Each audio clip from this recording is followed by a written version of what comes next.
Audio Jungle.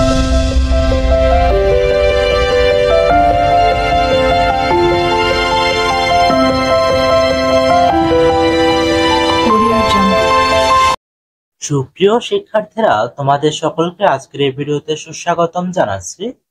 আজকের এই ভিডিওটি মূলত নবম শ্রেণীর শিক্ষার্থীদের জন্য। এই ভিডিওতে তোমাদের শিল্প সংস্কৃতি বিষয়ের মূল্যায়ন পরীক্ষার জন্য বাছাই করা সবচেয়ে গুরুত্বপূর্ণ প্রশ্নগুলো নিয়ে আলোচনা করব, যে প্রশ্নগুলো তোমাদের এই পরীক্ষায় আসতে পারে। তাই আজকের এই ভিডিওটি তোমাদের জন্য খুবই গুরুত্বপূর্ণ। তোমরা অবশ্যই ভিডিওটি না টেনে শেষ পর্যন্ত দেখবে এবং যদি সম্ভব হয় তাহলে তোমরা চ্যানেলটিকে সাবস্ক্রাইব করে সাথেই থাকবে। প্রশ্ন: নিজের অঞ্চলের সাংস্কৃতিক উপাদানগুলোর সঙ্গে বিভিন্ন উৎস থেকে সংগ্রহ করা অন্য দুটি সংস্কৃতির উপাদানগুলোর তুলনামূলক ছক তৈরি করো। নমুনা উত্তর: ঘরবাড়ির ধরন। আমরা গ্রামীণ সংস্কৃতিতে যে ধরনের ঘরবাড়ি দেখতে পাই তা হলো টিনের ঘর, মাটির ঘর, ছনের ঘর।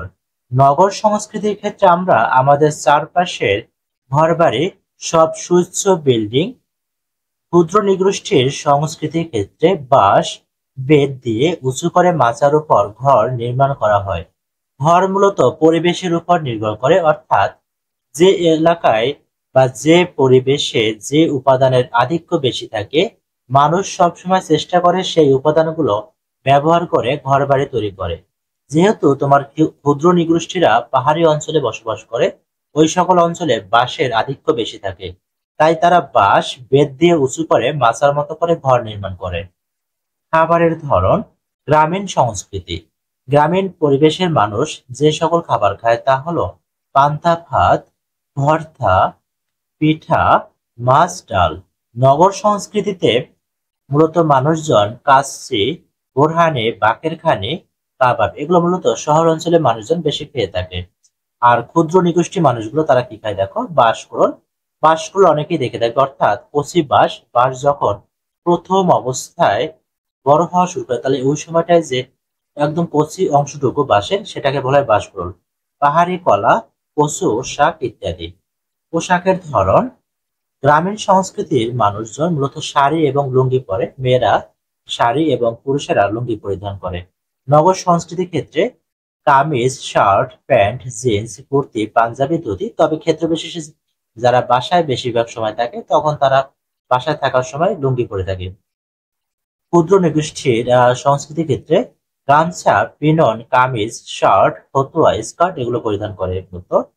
ধর্মের ক্ষেত্রে গ্রামীণ সংস্কৃতিতে মূলত চারটি প্রধান ধর্মের মানুষই বসবাস করে: ইসলাম ধর্ম, হিন্দু ধর্ম, বৌদ্ধ ধর্ম, খ্রিস্টান ধর্ম। নগর সংস্কৃতির ক্ষেত্রে ওই চারটি প্রধান ধর্মের আধিক্য বেশি দেখা যায়: ইসলাম ধর্ম, হিন্দু ধর্ম, বৌদ্ধ ধর্ম, খ্রিস্টান ধর্ম। আর ক্ষুদ্র নৃগোষ্ঠীর সংস্কৃতি, এটা হচ্ছে তোমার ধর্ম। ক্ষুদ্র নৃগোষ্ঠীর ক্ষেত্রে তারা বেশিরভাগই মূলত বৌদ্ধ ধর্ম, তবে কিছু কিছু আছে যারা খ্রিস্টান ধর্মের, তারপরে ইসলাম ধর্মের কিছু লোক আছে, হিন্দু ধর্মের কিছু লোক আছে। আচার অনুষ্ঠান: গ্রামীণ সংস্কৃতি। গ্রামীণ সংস্কৃতিতে মূলত মানুষ ঈদ, দুর্গাপূজা, মাঘী পূর্ণিমা এগুলো পালন করে। নগর সংস্কৃতির ক্ষেত্রে মানুষ বড়দিন, ঈদ, দুর্গাপূজা, মাঘী পূর্ণিমা এগুলো পালন করে থাকে। আর ক্ষুদ্র নৃগোষ্ঠী সংস্কৃতির ক্ষেত্রে বুদ্ধ পূর্ণিমা, মাঘী পূর্ণিমা এগুলো পালন করে থাকে। যেহেতু অধিকাংশ মানুষ বৌদ্ধ ধর্মের ক্ষুদ্র নৃগোষ্ঠীদের ক্ষেত্রে, সেক্ষেত্রে তারা বুদ্ধ পূর্ণিমা, মাঘী পূর্ণিমা এগুলো পালন করে। সুপ্রিয় শিক্ষার্থীরা, আজকের এই ভিডিওটি এই পর্যন্তই। তোমাদের যদি ভিডিওটি ভালো লাগে তো অবশ্যই চ্যানেলটিকে সাবস্ক্রাইব করে সাথেই থাকবে যদি তোমাদের সম্ভব হয়। আর ভিডিওটি শেষ পর্যন্ত দেখার জন্য তোমাদেরকে অসংখ্য ধন্যবাদ।